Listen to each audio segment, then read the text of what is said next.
He was there when the war in Ukraine started. Extreme history. It's a big moment. The extraordinary story behind Sean Penn's new Paramount Plus documentary, Superpower, when we go person to person.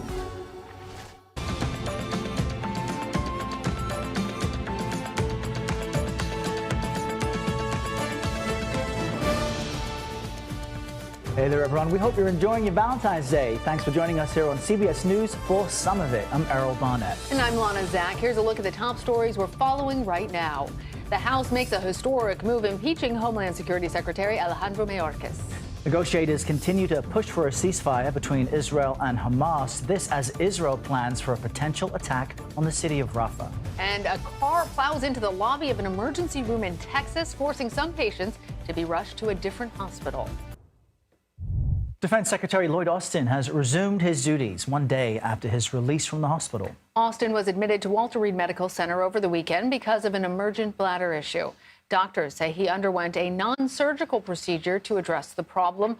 Austin spoke with the Ukraine Defense Contact Group that's meeting in Brussels following his release. I plan to be in person with you today in Brussels, but I had to return to the hospital for non-surgical procedures. I'm in good condition, and my cancer prognosis remains excellent. And I'm really grateful for all the well wishes. We understand Austin will work from home for the time being. He is expected to return to the Pentagon later this week. Now to this, Ukrainian forces say they've destroyed a Russian warship off the coast of Crimea. They claim the ship was in Ukrainian territory at the time of the morning strike. Moscow has not yet commented on the incident. This is the latest in several Ukrainian attacks against Russia's Navy, including the sinking of another boat earlier this month.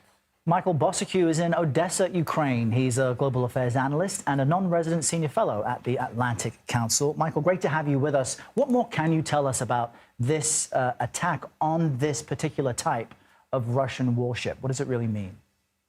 Sure, good to be with you. Well, it's called the Caesar Kunikov, and basically a transport ship that carries tanks, troops, and other cargo.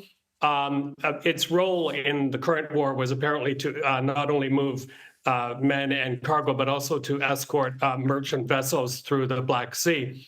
Now, it's pretty impressive what happened, because not only was it brought down by these, or sunk rather, by these high-tech maritime drones that the Ukrainians have become famous for operating, but it's the second time in 2 weeks that they've sunk a Russian naval boat through these means. And apparently there are only about 5 out of 13 vessels left in service in the Black Sea fleet. The other thing we were led to understand, it was loaded at the time of the strike, so hence quite a bit of explosion and fireworks when the contact happened.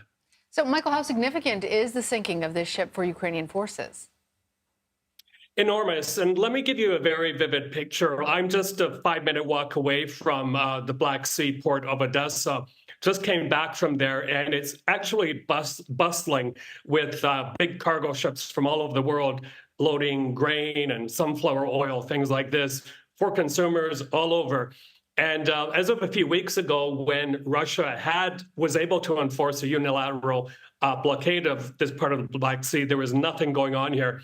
So that's a huge accomplishment. And the other thing that's happening because of threats from Ukraine is a lot of the Black Sea fleet has had to be repositioned further away from Ukraine. So that is a really good news for the Ukrainians as well. And Michael, zoom out for us on the big picture, because this war is now entering its 3rd year. There's a debate in the U.S. about how much aid should be sent. You had Zelensky fire his top general recently, a popular person within the military.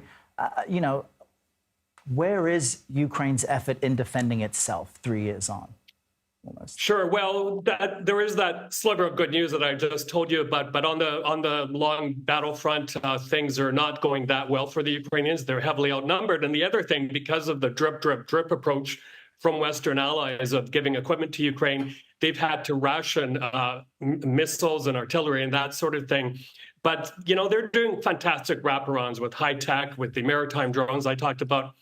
But let there be no mistake. If there's $60 billion that is tied up right now in the House, if that doesn't come through, it'll very much hamper Ukraine's ability to push back Mr. Putin. And if Mr. Putin is not pushed back, he will reach further into former Warsaw Pact countries, NATO countries such as Poland, and it'll also create another bottleneck on supply chains. So, you know, if people are worried now about not getting their Teslas on time or not being able to eat fish and chips and things like that because of supply chain blocks in the Red Sea and possibly here, it's going to get a lot worse. And finally, it may also require U.S. troops on the ground in this part of the world, not something the U.S. can afford right now. Yeah, Michael, that is a sobering assessment and a real wake-up call. It's more than just what's happening on the ground. We appreciate you joining us, Michael Bociurkiw in Odesa. My pleasure.